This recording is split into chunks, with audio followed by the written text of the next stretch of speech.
Clean Water Conversations is sponsored by Chesapeake Conservancy, working to conserve and restore the natural and cultural resources of the Chesapeake Bay watershed for the enjoyment and inspiration of this and future generations. Thank you, Chesapeake Conservancy. And now, on to our show.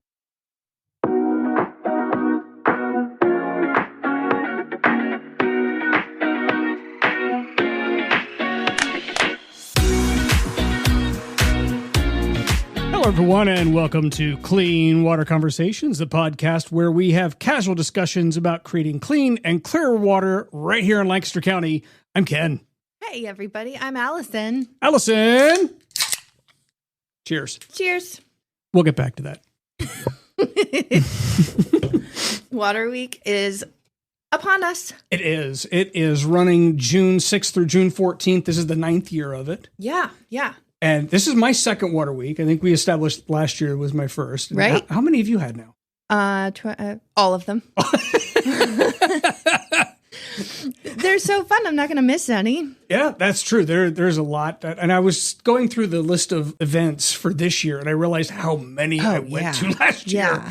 Like, holy smokes, did I do anything else that week? Yeah, I sat on a stream and did a live stream. Live stream? Yeah. What was your favorite event last year? My favorite event was First Friday. Okay. And actually, I'm going to say the ones that I like last year, there were definitely some good things, but I'm starting to blend the years, as you would imagine, from all of them combined. And so I'm specifically remembering the kickoff of the Soil Your Undies campaign at First Friday. Did you see that? No. What is that about? My goodness, it's one of the best. So Lamont Garber was standing in the center square in downtown Lancaster, and he's got a display of basically disintegrating underwear. And it's part of the, quote, Soil Your Undies campaign for soil health, because a landowner would physically bury a pair of underwear weeks in advance. And then we planned it so that landowners would get that. They would bury it. And then during Water Week, you unearth that. And depending on your soil health, it really would soil your undies. It would disintegrate them based on your soil health. So it's to show how important it is to have microbes and worms and all the things you need for soil health. Yeah. But to see Lamont standing with a display of underwear for Water Week in downtown Lancaster, that's one of my memories. If anybody could pull that off and still look cool, it's Lamont. For sure. Good point. For sure.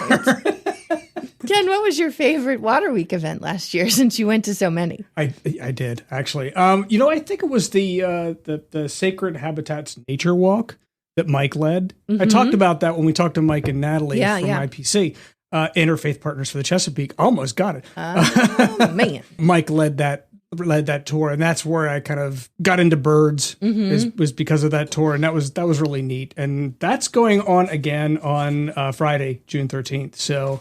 Of this year, yeah. Yes, of this year, and it is at Hope Episcopal. So all of the events you can find on Lancaster Conservancy's website, lancasterconservancy.org/water-week, and then click on events, and that will give you, there are actually 6 of them that are sold out as of the time of this recording.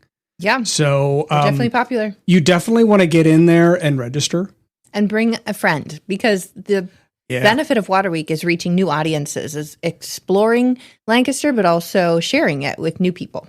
So during Water Week, one of the things that is a big part of that is the Clean Water Fund. It's this collaborative fundraising tool that we all have built with the Lancaster County Community Foundation.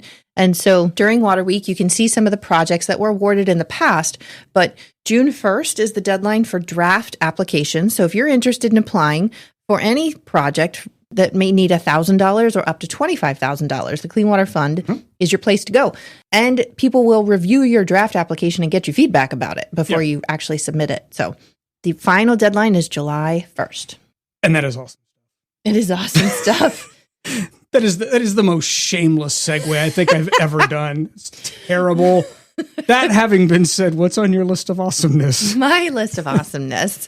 In addition to all of the Water Week events, I would say we had a really great collection of events last week with our municipal audience, because stormwater is one of the big parts of our countywide action plan, or CAP success. And one of the top items that was on there is a renewed Act 167 plan. And that may mean nothing to a lot of people, but it is this tool for everybody across the county. So we need input from everybody across the county. Yeah. And there were 6 different events in 6 different watersheds last week just for municipal partners and their engineers and elected officials. So it was really great to have so much engagement there.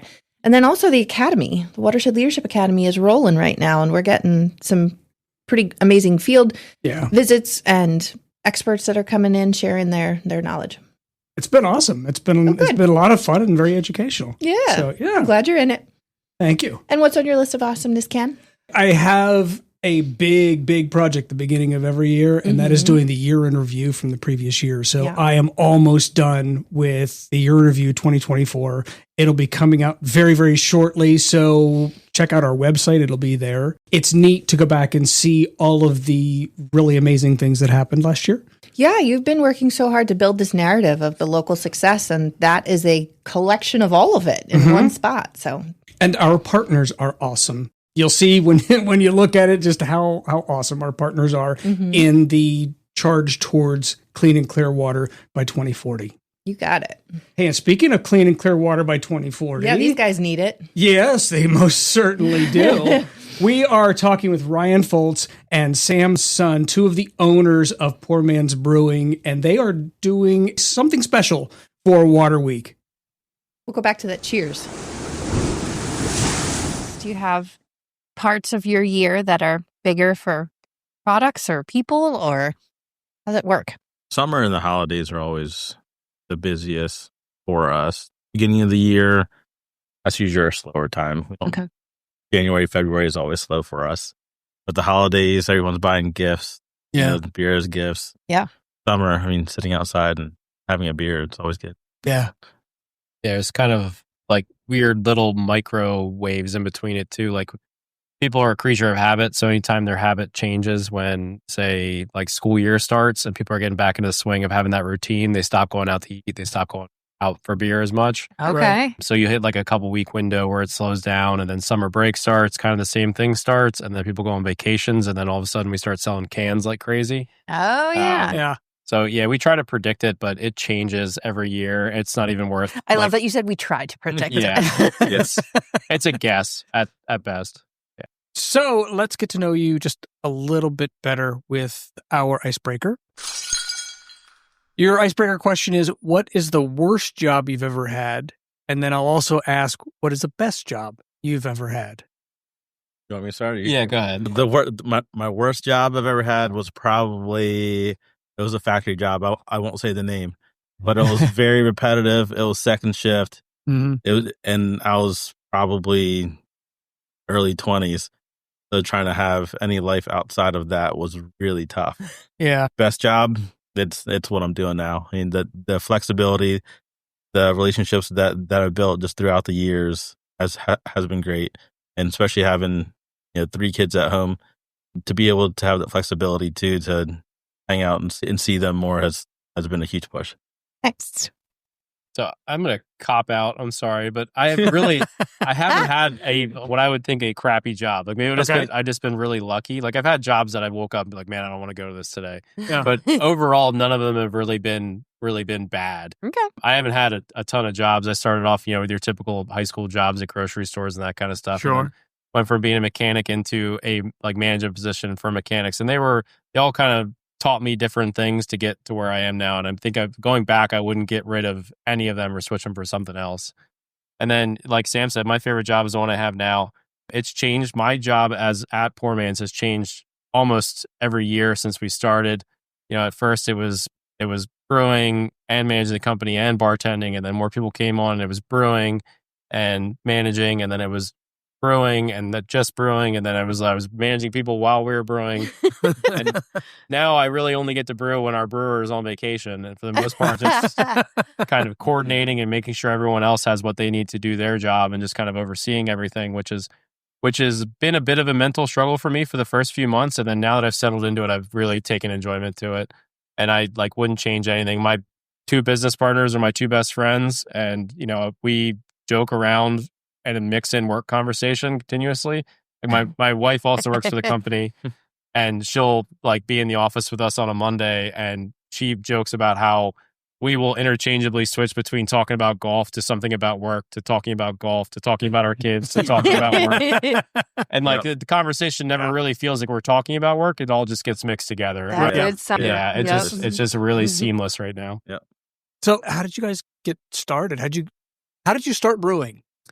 So we both homebrewed before we met each other. And then it was just, for me, it was kind of just like I've always liked to cook or like tinker or like any sort of like small thing that you can do instead of, just buying it. I've always just kind of been interested in. Yeah. And then when we met each other, we just kind of started homebrewing together. And that kind of spurred the whole, us talking about, this would be kind of fun to do as a job sort of thing. But that it was all from homebrewing. Yeah.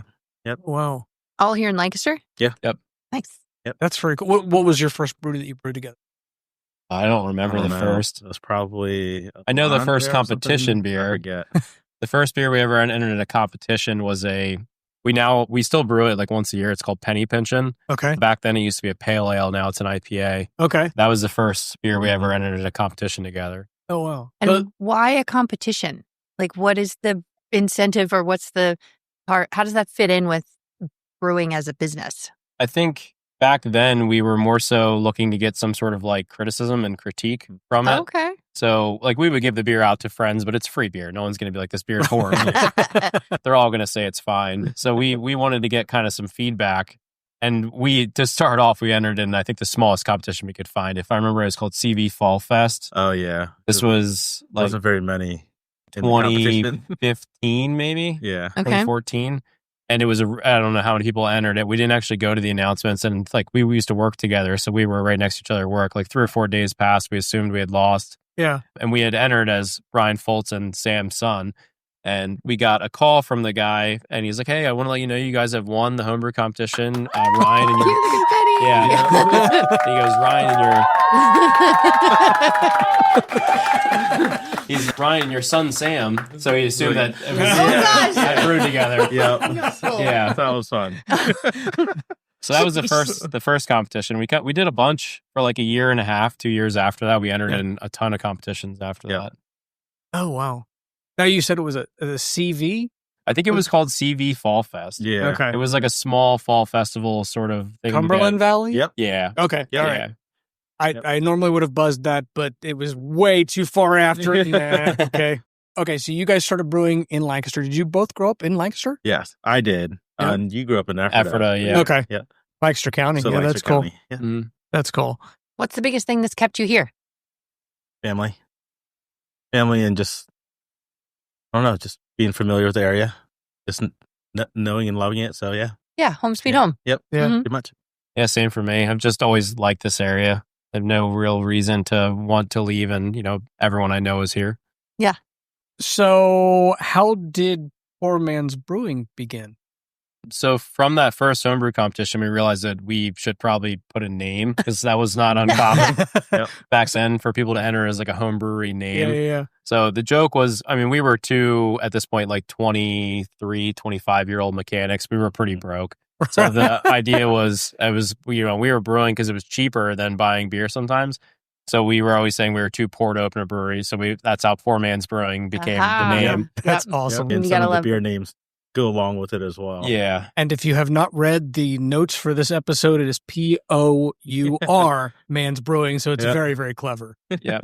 So that's kind of what spurred it. And then while working together, this was kind of I'd say one of the bigger booms as far as breweries opening was kind of happening.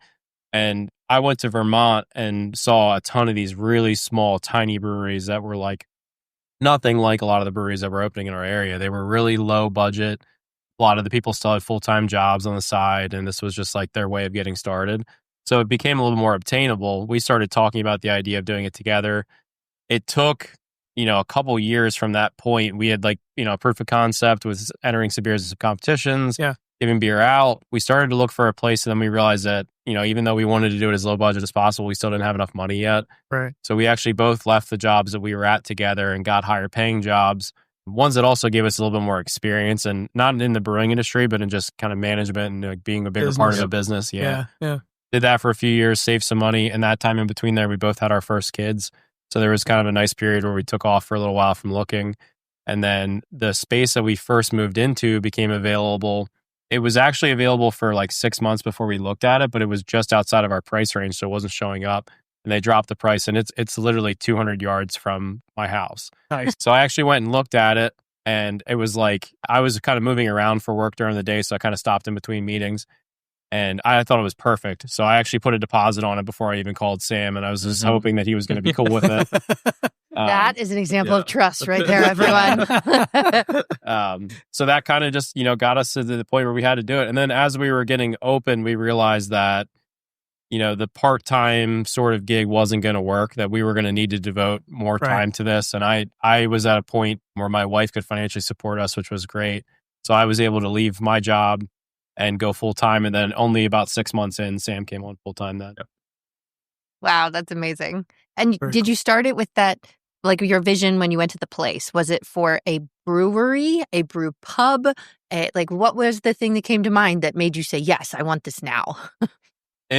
I think it was the ability, like it just was the first space we looked at that could work. We wanted a spot that was kind of an industrial sort of basic feel, but had enough space to seat like 50 people. Okay. And that's about how big this was.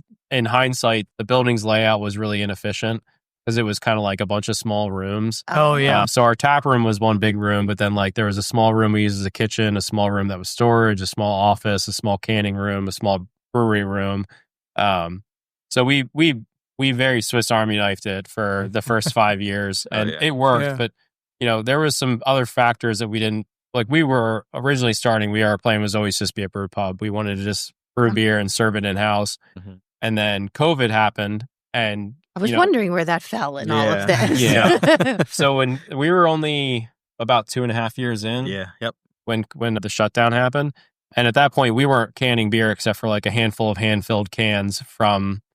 Just to put into a fridge in our tap room. Yeah. And we had to pivot like basically instantly and figure out some sort of way of selling beer. So we were hand canning beer off a manual seamer. So it was taking us hours a day. We would get in at like 3 a.m. and then we were delivering beer to people's houses is how we made ends meet. Yeah. But through that, we started to wholesale.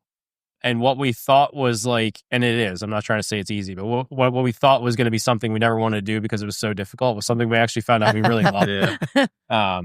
So I think Sam's not from a sales background, but Sam found that he liked to make the connections with people. I'm always been like a numbers person and a personal challenge sort of thing. So I like the idea of like we can produce more and more and more beer out of this space.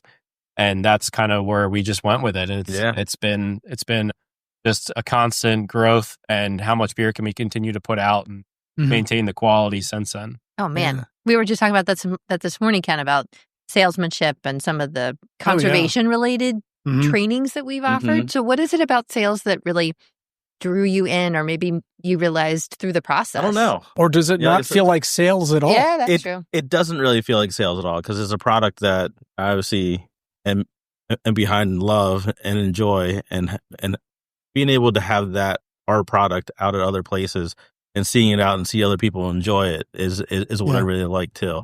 So it's really not feeling like sales when I'm out there. It's always fun making the connection, making new friends, and just growing from there. How about the people? Yeah. Nice. So Lancaster has this great network of people and partner organizations. So is there a network of brewers, whether it's in Lancaster or nationwide or something related to your industry specific? Yeah, there's like multiple levels. So like industry-wide, across the country, we have the Brewers Association of America. And that they do a lot of, high-level legislation sort of stuff and work with our federal taxes and federal licensing. And then there's the Brewers Association of Pennsylvania. That's our state guild. They do the same thing, but on a state level. Then they have, symposiums and all sorts of seminars and stuff throughout the year where you can, go learn from industry professionals that they hire. And then on a local level, the Lancaster County has a Brewers Guild. I was actually the founding president of it and did 3 years as president, helped get it off the ground. And then I think now it's about coming up on probably 5 years in. Mm-hmm. But it's a nice small organization of, I think there's the prerequisite is you have to either brew in Lancaster County or have a tap room in Lancaster County. It's just beer. So, cideries and wineries are excluded. That way you can kind of just, everybody's, more similar. And then they meet quarterly as a whole group to discuss any issues or, like maybe some sort of programs that might help each other.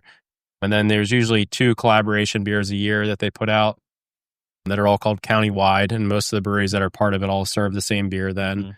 And then they operate an ale trail, which is like a passport program that you can go around to that comes out every year. So our terms were 3 years. I could have came back for a second term. I started to we had moved into downtown Ephrata for Poor Man's, and I started to get more involved in some local organizations. And I thought, especially with my kids' activities and things, and the meetings were in the evening, and it was just getting a little bit harder for me to make it to everything. I wanted to refocus to some stuff that was more local. So that's the only reason I kind of stepped away. But the program hasn't skipped a beat and is still going really well. Wow, congratulations on kicking that off and creating such an amazing connection tool. Yeah, it was cool. When it wasn't just me initially, it was a lot of other breweries involved. And honestly, I was probably the reason I wound up being president is because I was probably the least experienced and the one dumb enough to volunteer to do it. But I had visited a meeting in Pittsburgh for the BOP, the statewide Brewers Association of Pennsylvania. I got you. Got it. Very good. Very good. So they had the Alleghenies chamber for their guild was there. And I was like, we could definitely do, I think there was 30 members. It was like brewery had, I think at that point, Lancaster had like 25. And I was thinking we could probably do the same thing.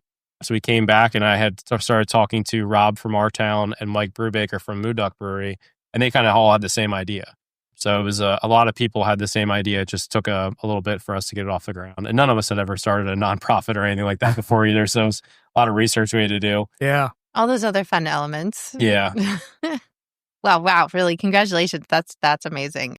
You started brewing a special batch of beer for Lancaster Water Week 3 years ago. First of all, what was the impetus behind that? I guess the question that I'm asking is, how does clean water and beer connect? So they approached us and they had already been brewing this with different breweries. I think we were the third, like us in Our Town have been the third and fourth breweries to be involved. And the idea behind getting 2 breweries involved was thinking maybe we could get one that was not, in the city and we get one that's in the city so we can kind of cover the whole county a little bit better. Yeah. Clever. And we brewed, each year has been kind of a different concept, but we brewed 2 different beers the first year under 2 different names.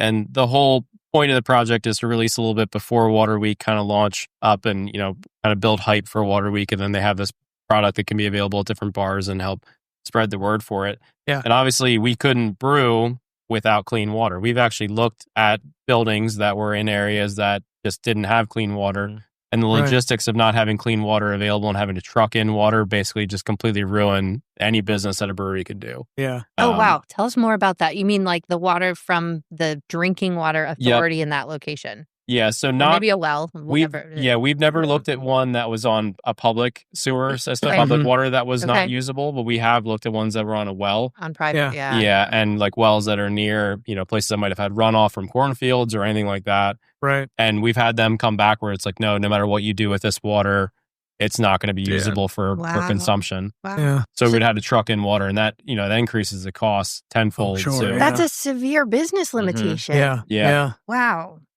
So the importance of it is, and Ephrata has, I think, a really great water source for brewing. Lancaster County in general has some really great brewing water. Water, when you think of for brewing, you want preferably middle of the road, predictable when it comes to the pH of the water. So like what we're getting in is hard water that's higher pH, which is historically what beer is normally made with. That's acidity. I have no idea what pH actually stands for. Yeah. I'm going to let that one go. I don't know either. I have no idea. So yeah, the water is really suitable for brewing. And without it, it's not something that we'd be able to do our job with. So it was kind of a no-brainer for us to want to be able to be involved in the project. Now, you had mentioned teaming up with Rob from Our Town Brewing. You mentioned how you guys kind of connected. Now, this year is something entirely different with your brewing for Water Week. Tell us a little bit about that. Yeah, so this idea actually started way back in the first year.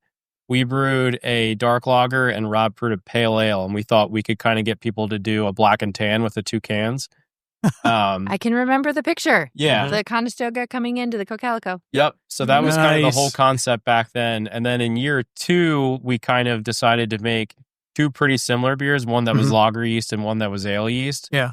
And then in year 3, we were trying to think of something new. And we also thought that maybe having the 2 separate beers might have been kind of confusing people a little bit. And maybe it'd make more sense if we made one beer. So the idea came to basically build a recipe together. So we took your standard pale ale recipe. A lot of times we'll have 1, maybe 2 malts in it. So we did 2 malts, really traditional. It's Pilsner malt and Vienna malt. And then we usually, in a pale ale recipe, some of them might have 1, 2 hops. So we did 2 hops, 1 Cascade and 1 Citra. And then we split it up. So Poor Man's we brewed with all Pilsner malt and all Cascade in the kettle. And we didn't dry hop at all. And we used a lager strain of yeast, which is traditional for Poor Man's. We use lager strain in all of our beers. Yeah. And then at Our Town, Rob brewed a beer with all Vienna and Citra, and he did a big dry hop since we didn't do any dry hop in ours. And he used his house ale strain. So we brewed a 15-barrel batch. A barrel is 31 gallons. So a 15-barrel batch is a little under 500 gallons. We finished our beer entirely and put it into a holding tank, a bright tank. And then Rob did the same thing with his beer and then kegged it off, which he had 10 barrels of, brought it to us, and then we pushed his kegs into the bright tank with ours, mixed them, that way they were all blended together, and then canned the beer all together. So it's a really unique thing. It was 2 different beers brewed separately with the idea that when they're brought back together, it would finish one final product. And it's really cool because it actually turned out like the way in our heads it would. A lot of times these projects don't work that way. But it does taste like the pale ale that we kind of envisioned split separately. Yeah. And you can also taste the house character from each brewery in it, which is really, really unique. And I'd never had a beer like that before. But Rob's beers have a house flavor. Our beers have a house flavor. Every brewery has a house flavor. And you can taste both of them in this one beer. It's really cool. And that beer is called? Ripple Effect. Nice. A true watershed moment. It is. Oh, jeez. You've been hanging out with me too long. A little bit. What are some of the places you guys are really excited to share this? Like, who needs to know about Ripple Effect? I'm thinking of your people and the connections that you've made. I think everybody in Lancaster County needs to hear about it. But as for the connections, we've gotten Ripple Effect to a couple of local distributors and restaurants as well. Trying to reach out more, so if you guys know anybody, let me know. But yeah, I mean, anybody in Lancaster City or just in Lancaster in general that wants to support, the cause of the Conservancy and get some really good beer out. Yeah. Can we touch a little bit on St Boniface? Because we're curious about that process too. Like, obviously local in Ephrata, but tell us how that fits in with your expansion efforts, and maybe it's part of that network growing too. For the expansion, we were looking to do some sort of expansion at our other building because, like Ryan was saying, the building was really chopped up. We were running out of space, and we wanted to do something there. And just during that time, St. Boniface came up for sale, and we saw that as an opportunity to grow production for both brands all under one roof, cut costs in a lot of areas, but also to have 2 different brands that we can showcase, different styles of beers and get them out to Lancaster in different ways. Okay. Yeah. What are some of the ways that 2 + 2 = 5 type approach? Like you're saying, it helps cut costs, but is there other ways that it really helps you guys grow your business? Kind of where we were moving in there is a lot of breweries were opening 2nd or 3rd tap rooms 2 or 3 years ago, and sadly have seen a lot of those breweries close that 2nd or 3rd tap room. Okay. Yeah. So that wasn't an avenue that we wanted to go down. And at the same time, we were already kind of operating in a not so ideal production space. So Poor Man's moved to Main Street it's called the Sprecher Building. It's a 1911 hardware building. It's 2 stories, beautiful hardwood floors, tin ceilings, not a space you turn into a brewery by any means. So when we looked at it, the plan was never we're going to put a brewery in this building because it's historically preserved. It's just you would ruin the building. So the plan was always, that's going to be our home base for tap room. And then as the brewery grows, we'll find a new production spot. So we kept our old location, turned it more into, we brewed in the front of the building where it was a little more open. Yeah. And then when Boniface came up for sale, we had the thought that, if we were to do 2 different brands, that's not the same as 2 tap rooms. So we can operate the 2 tap rooms with totally, and that, that couldn't have been an easy cop out to say, we could just change the beer's names and stuff. We brew completely different beers in completely different styles, in completely different ways of brewing them even. Like even our brew days for a Boniface beer involve different techniques than our brew days for a poor man's beer. Okay. And that all is very thoughtfully done to try to make the beers as different as possible, because we're not trying to just take the route of deceiving people into thinking they're buying two different beers when they're the same sort of thing. So we have the two different brands and the two different styles of beer, so we can kind of hit all the styles too, because each of the breweries makes a lot of different stuff. And then we have two different food menus, two different kind of vibes. Like our Boniface tap room is more of like the kind of brewery you would expect to go into like 10, 15 years ago, where it's a little bit darker. It's kind of got that warehousey sort of production feel to it. And it's got a pizza menu. And then you go into Poor Man's, and it's in this kind of like bright, more open space. It's a little bit more modern as far as the looks go, but it's in a 1911s building, and we do a like Philadelphia style hoagie menu. Okay. So they're both very different, and we thought that was kind of the smartest way. But in the back end, because we share a production space and both beers are brewed there, we have one delivery guy delivering both brands. Yeah. We have our sales guys, Sam and James, selling both brands. Yeah. Myself and the production staff makes both beers. So we cut our production costs down significantly. And then when you're brewing them both together, obviously, just like everything else in business, the more you buy of something, the cheaper you get it. So combining the two productions, we can get all of our ingredients and our cans and all those sort of things. We can get them for a better price. That's great. Thank you. Do you have to source locally your other products? Like, can you get hops in Lancaster County? Can you get yeast in Lancaster? Like, I'm thinking farm to fork type table restaurants, but is that true in brewing? You can. Unfortunately, once it gets to the scale of professional brewing, it's really hard to get it where it's consistent. Okay. We were getting hops from York for a while. The things about hops is you have to grow so much of them to be able to make any money, because they're per pound, they're not a very, very expensive product. And our climate in Pennsylvania is not the greatest for all hops. So it's usually inconsistent. That farm has since closed, unfortunately. There is a few barley places, like there's a barley grown in Mount Joy that's used by a Pennsylvania maltster that you can buy. We've used that in the past for some random one-off beers. Because we wholesale so much, the costs are just too much for us to do it consistently. Yeah. So there is some things available. It's a little bit trickier to use because the consistency, unfortunately, is not always as good as it is coming from some of these maltsters that have been around since 1815. Yeah. They've kind of figured it out, and it can keep their costs down a little bit better. But we do try to use a lot of local specialty ingredients as a way of getting those things in. So we make a orange. It's called Orange Pollinator. It's a Hefeweizen with blood orange and orange blossom honey. The orange blossom honey comes from Lancaster County, from Dutch Gold honey. Oh yeah. And we have a couple other beers that are seasonal that use different local ingredients. So that's kind of the way that we've found to integrate them. Instead of switching out the main characteristics, we can switch out some of the smaller stuff. Is that the one that was supporting Lancaster Farmland Trust? No, that one was Knee High by July this year. Oh, yeah. Okay. That one's a really cool beer. So that was 50 pounds of Pennsylvania sweet corn went into that beer. And you can't just use corn and get anything from it in brewing. So what we had to do is we husked all the corn, put it into a giant pot, and then we filled it with 190-degree water to steep it, let it sit for 15 minutes, drained it, cooled it down with cold water, and then we had to peel all the corn off of the cobs and then add that to the mash tun when we were brewing. And it's really cool. You get like a subtle corn sweetness from it. Yeah. We do a unique beer with them every year. Every year they come to a meeting with some sort of cool idea that I was like, this is so cool. And that one I think is probably my personal favorite. Oh, okay. It's a good one. I love the way that you guys are collaborating with organizations within the conservation world. We, Lancaster Clean Water Partners, obviously are partnering with organizations within the conservation world, and to see that in a different industry is really neat. I mean, have you found that to be beneficial in ways that you didn't expect?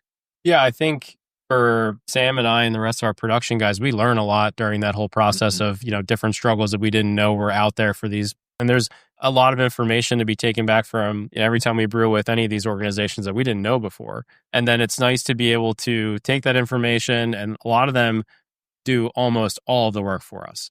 So they approach us, they explain everything that they do and how important it is and why it needs to happen. And a lot of them are just gracious to be able to work with us and find some sort of way for us to be able to raise a little bit of money for them. And then they do a great job of getting people out to the tap room to visit, to buy the beer, and, getting it pushed out in front of people.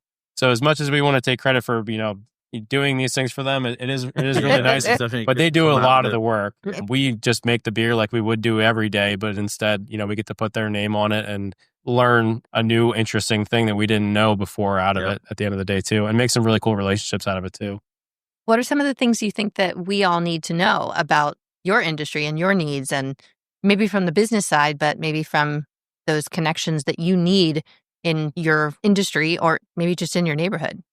I think beer has kind of gotten a little bit of a history of, I don't want to say being kind of like, people think of beer as two different tiers of pricing. You have like the really cheap beer, then you have the really expensive beer. Okay. We kind of try to fall right into the middle of those things. Mm-hmm. We make a really high-end product, but we try to do it as cheap as we possibly can, so then we can then in return charge as little as we possibly can.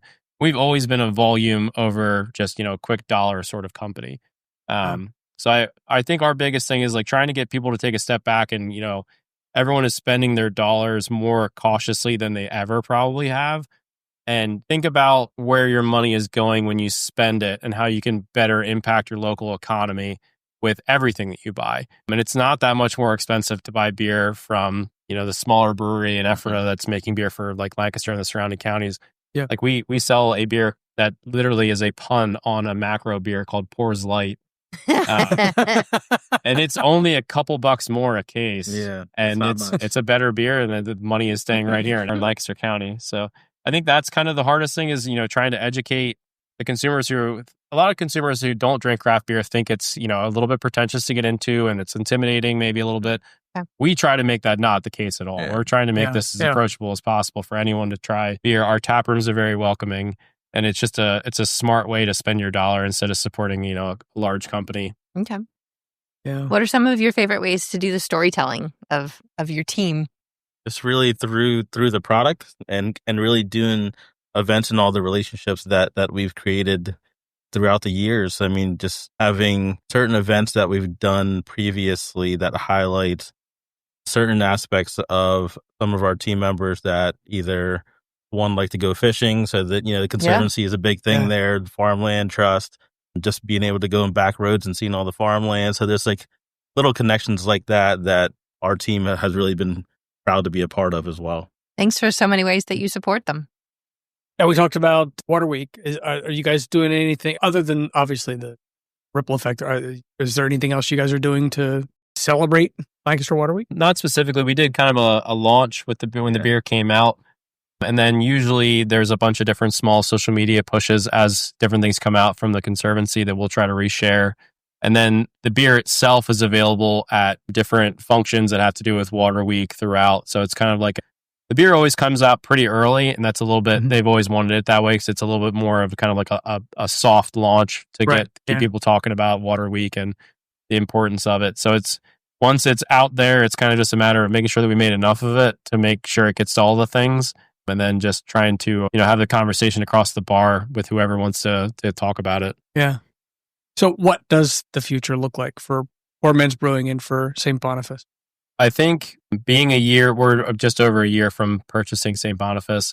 And I think right now we've just kind of figured out how to maximize what we're doing there. So at this point, it's more about, trying to go an inch wide and a mile deep. So we're just trying to build as many relationships as we can in Lancaster with our wholesalers for the rest of the state. We signed a couple new contract agreements, which are really exciting to be able to send our beer out to different distributors in the state. And I think from now, you're not going to see Poor Man's making some big announcement that we bought some other brewery or we're doing some huge tap room in Lancaster City or anything like that. I think we're all pretty content with we're settling in for kind of the grind at this point. Are there ways that we can help connect you with other parts of Lancaster's network? Really, I mean, just what you guys are doing here right now on the podcast and just social media and just getting the word out. A lot of the times for us, the biggest push or the biggest connections that we've had is just word of mouth. Okay. So that's been huge. Yeah, if you go into a bar and even if you don't see it on the menu, ask for a Poor Man's or a St. Boniface beer. That usually works. Like, that's why always don't the you best. Have it? Yeah. We've got a 200 some odd person mug club who are diehards for that. Okay. It's turned into a lot of draft accounts over the years. Yeah, so word of mouth. I mean, when they go out there and ask for our beer, even if they know it's not there, it's a chew in just from that little conversation. Yeah. Well, to all of the listeners who are Bay-oriented, like Chesapeake Bay listeners that have a Lancaster-specific connection, there you go. You need to be asking for Poor Man's and how you can make sure you have it somewhere outside of Lancaster. Yeah. Oh, congratulations on all your success. And a huge thank you to the way that you have supported Lancaster and conservation in so many unique ways. Thank you. Thank you. Thank you guys for having us. Yeah, thanks. And now we come to my favorite part of the show, and that's trivia time. So I will ask you random questions, some of which you'll probably know, a couple maybe not. I think you'll do pretty well on it. And it's all about brewing. Either one of you can answer this, or both of you if you happen to say it at the same time. Mm-hmm. What is the German name for beer? The German word for beer? Beer. Yeah. Like beer. Yeah. It's one of those questions is like, this is too easy. Yeah, you're trying to trick us. Which beer style is known for its light color and refreshing taste and is typically served with a wedge of lime? Mexican lager. It is Mexican lager. Very good. What is the name of the oldest brewery in the United States? Yuengling. It is Yuengling.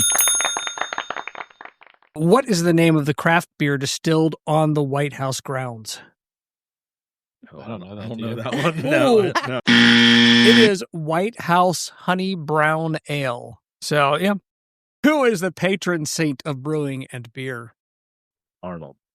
It is St. Arnold. Good catch. Which beer style is known for its smoky flavor, which is imparted by drying malt over an open flame? Rausch beer. It is indeed Rausch beer. Everyone's favorite. And because I said this is brewing, it's not specifically beer brewing. So what is the best way to brew green tea? Steep it in hot water. Yes. Yeah, we'll go with that. Mm-hmm. Use water that is around 175 degrees and steep for 2 to 3 minutes. I didn't expect that you would know that specifically, so I'll give you a lot of leeway on that one. Why is loose leaf tea better than bag tea? Or contact area? Yeah. More specifically, loose leaf tea contains whole leaves, which provide contact area, richer flavors, essential oils compared to what I looked up said the dust found in tea bags. Finally, what gives Kopi Luwak, the world's most exclusive and expensive coffee, its unique flavor? Is that the one that's eaten by cats and poop back out? It is indeed, yes. How did you know that one? I don't know. Oh my I think I'll just go to Poor Man's and sit at the bar. That sounds better. Well, that is our trivia, and that is our show. If you want more information on Poor Man's Brewing, St. Boniface, where do they go? All of our social handles, St. Boniface Craft Brewing, a Poor Man's Brewing Company, Instagram and Facebook, and then our websites always have up-to-date draft lists and food menus. And keep an eye out for, we're going to be launching a app here soon that has both brands under one app that you can get kind of a vlog and you can follow our draft lists, and you're going to be able to enroll in our Mug Club membership through that. That should come out this summer. That's exciting. That is amazing, and all of that information will be on the notes for this show. Thank you so much, Ryan. Thank you so much, Sam, for all that you do. For helping the community and for being involved in Water Week and for making beer, which is my personal favorite part of all of that. So I'm pretty sure it's happy hour somewhere and it's ripple effect time. Off we go. We will be back in just a couple of weeks. Until then, take care. This episode of Clean Water Conversations is sponsored by Chesapeake Conservancy. Conserve, restore, and empower with data. And produced by Lancaster Clean Water Partners, striving for clean and clear waterways by 2040. If you have comments or suggestions for show topics or are interested in becoming a sponsor, please contact us at info@lancastercleanwaterpartners.com. Thanks for listening.